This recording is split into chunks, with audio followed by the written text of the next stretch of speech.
रीमा और आरव की शादी को 3 साल हो चुके थे। शादी के शुरू के दिन बहुत खूबसूरत थे। दोनों हर वक्त साथ रहते, साथ खाना खाते, बातें करते, हंसते। सब कुछ एक सपने जैसा था। आरव रीमा से बहुत प्यार करता था। वो हमेशा कोशिश करता कि रीमा को कोई कमी ना हो, उसे हर चीज़ मिले। लेकिन धीरे धीरे रीमा को लगने लगा कि आरव अब पहले जैसा नहीं रहा। अगर आरव ऑफिस से देर से आता तो रीमा सोचती, अब तो इसे काम से ही प्यार है। अगर आरव थका हुआ चुप रहता तो वो कहती, अब तुम्हें मुझसे बात करने का मन नहीं करता। धीरे धीरे वो हर चीज में बुरा देखने लगी। आरव कुछ भी कहता तो उसे गलत समझती, कभी ताना देती, कभी रूठ जाती। कई बार तो झगड़ा काफी ज्यादा हो जाता।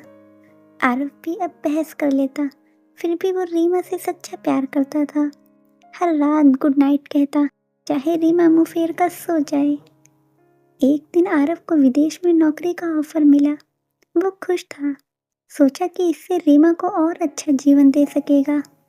पर जब उसने रीमा को बताया तो वो गुस्सा हो गई। अब तुम मुझे छोड़कर विदेश जाओगे, यही बाकी रह गया था। इस गुस्से में प्यार छुपा था, पर आरव भी कहीं ना कहीं ये सोच रहा था कि शायद दूरी बढ़ने के बाद हमारा प्यार फिर से जिंदा हो जाए। विदेश जाने का दिन आ गया।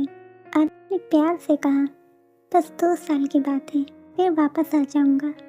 रीमा बोली, जाओ, मुझे तुम्हारी कोई ज़रूरत नहीं है। आरव की आंखों में आंसू थे, लेकिन वो फिर भी बोला, फिर भी मैं तुम्हारी फिक्र करता रहूंगा। और चला गया। शुरू में रीमा को लगा कि सब ठीक है। वो सोचती थी, अब तो आज़ादी है, कोई कुछ कहने वाला नहीं। लेकिन कुछ महीनों बाद उसे एहसास हुआ कि घर कितना खाली है। सुबह उठने पर कोई गुड मॉर्निंग नहीं कहता। रात को खाना बनाती तो सामने वाली कुर्सी खाली रहती।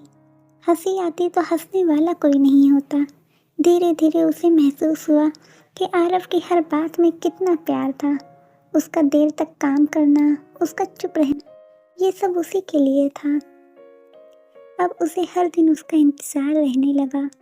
2 साल बाद आरव आया, सिर्फ 7 दिनों के लिए।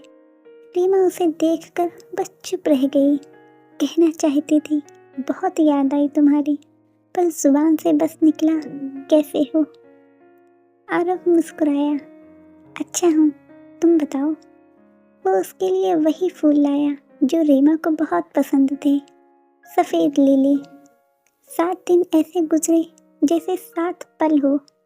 हर दिन रीमा चाहती थी कि अपने दिल की बात कह दे, माफ़ी मांग ले, कह दे, अब समझ गई हूँ मैं तुम्हारा प्यार। पर जब भी बोलने जाती, गला भर आता। 7वें दिन जब आरव जाने लगा, उसने कहा, अपना ख्याल रखना रीमा। रीमा की आंखों से आंसू बहने लगे।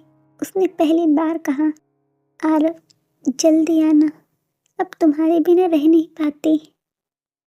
आरव मुस्कुराया, उसकी आंखों में देखा और बोला, अब तुम मुस्कुराती रहना, मैं हर बार सिर्फ तुम्हारी मुस्कुराहट के लिए आता हूँ।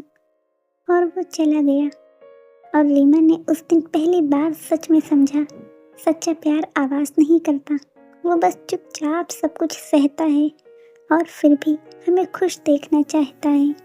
अब रीमा हर दिन उसकी याद में जीती है, उसकी हर बात याद करती है, क्योंकि अब उसे पता चल गया, कभी कभी किसी के जाने के बाद ही उसके होने की कीमत समझ आती है। रीमा और आरव के दिलों में एक दूसरे के लिए प्यार तो है, पर अब बहुत दूरी हो चुकी है, जिसे भरने के लिए उन्हें बात करने की ज़रूरत है, दिल खोल के बात। हम अक्सर उन लोगों को नज़रअंदाज कर देते हैं जो हमारे लिए सबसे ज़्यादा मेहनत करते हैं और जो हमारी सबसे ज़्यादा फिक्र करते हैं, जो हमें छोड़कर नहीं जा रहे होते, बल्कि हमारे लिए एक बेहतर भविष्य बनाने की कोशिश में लगे होते हैं। रिश्तों में तकरार हो सकती है, पर भरोसा होना चाहिए, क्योंकि प्यार का मतलब सिर्फ साथ रहना नहीं, बल्कि एक दूसरे को समझना और महसूस करना होता है। दोस्तों, आपको ये कहानी कैसी लगी, कमेंट करके ज़रूर बताइएगा और वीडियो को लाइक, शेयर और सब्सक्राइब ज़रूर कीजिएगा।